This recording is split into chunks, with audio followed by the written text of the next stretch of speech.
A new woman is now accusing Bill Cosby of attempting sexual assault, although he didn't actually carry out the sexual assault in this particular case. But a model by the name of Beverly Johnson claims that he had drugged her by giving her a cappuccino that had drugs in it.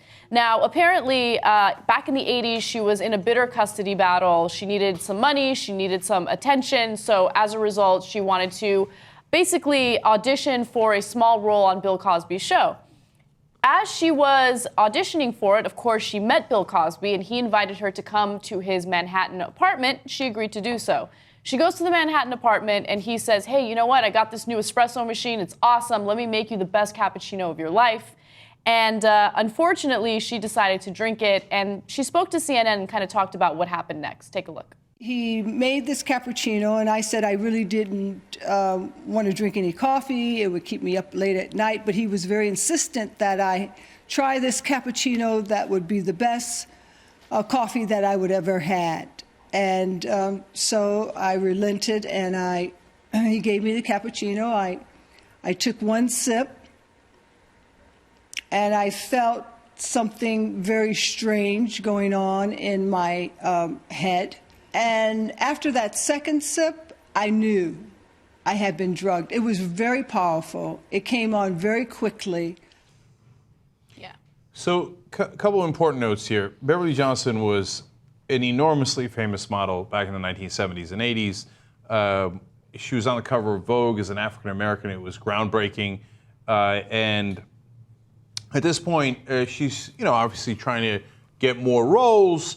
And if you read the whole Vanity Fair piece, she explains that, boy, he sets this elaborate trap, right?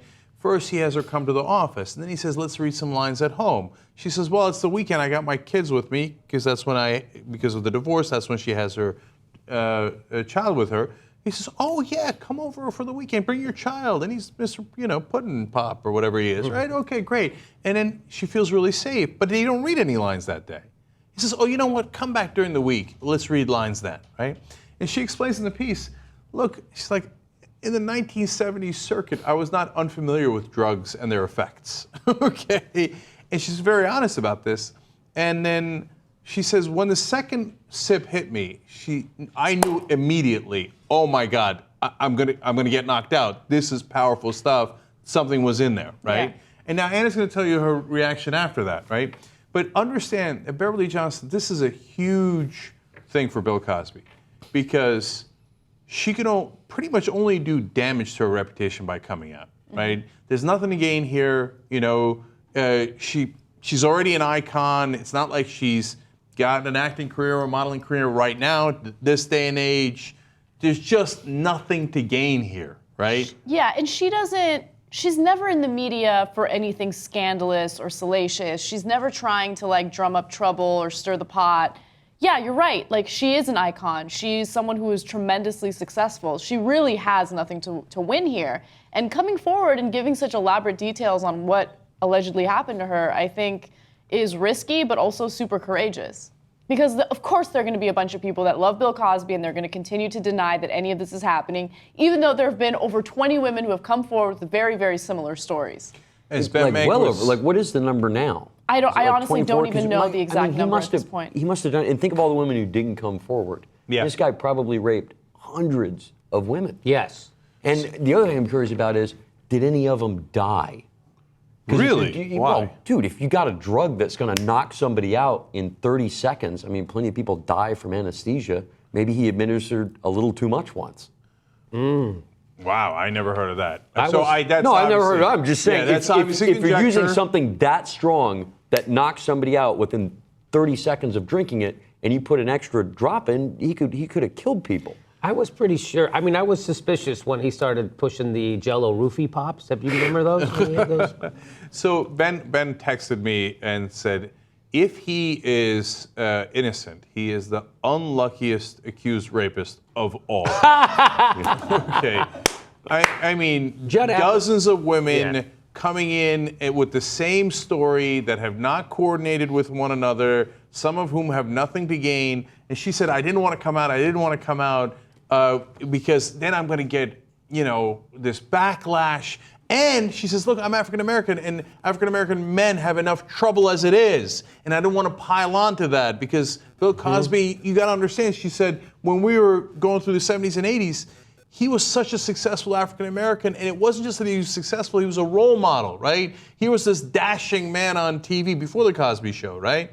When he did his first show that was enormously successful, and he was a gentleman, and he was all these things that we had wanted out of an African American man. So that was part of the reason I didn't say anything. But then when his team starts saying Janice Dickinson's lying, they're all lying, and I know he drugged me. Now he didn't assault her, he didn't get a chance to assault her because of what she did, right? But she said, I couldn't let him call those people a liar and not come forward. Yeah, so let me tell you how this all ended. She says that he didn't end up sexually assaulting her, although he did drug her. She says, it was very powerful, it came on very quickly, referring to the drug. The room started to spin, my speech was slurred. I remember him calling me over toward him as if we were going to begin the scene then. He placed his hands on my hips. I remember steadying myself with my hands on his shoulders, and I just kind of cocked my head because at that point I knew he had drugged me, and I was just looking at him and I just asked him the question that you are a motherfucker, aren't you? And then she started getting loud with him, and she started yelling and calling him a motherfucker over and over again, and then finally he panicked. So he dragged her downstairs, called a taxi, and then sent her home.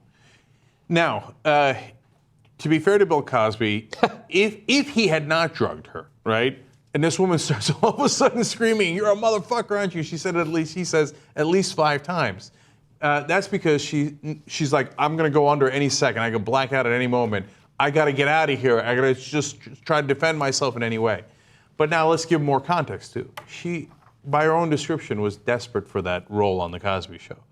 And she was so excited, and he was such a nice guy, and he brought the kid over, and they had a nice brunch, and he's got a beautiful apartment. Everything's going well, and she's like, oh, I'm gonna be back, everything's gonna be great. And then, so until she had that 2 sips, she's super excited, everything's going wonderful.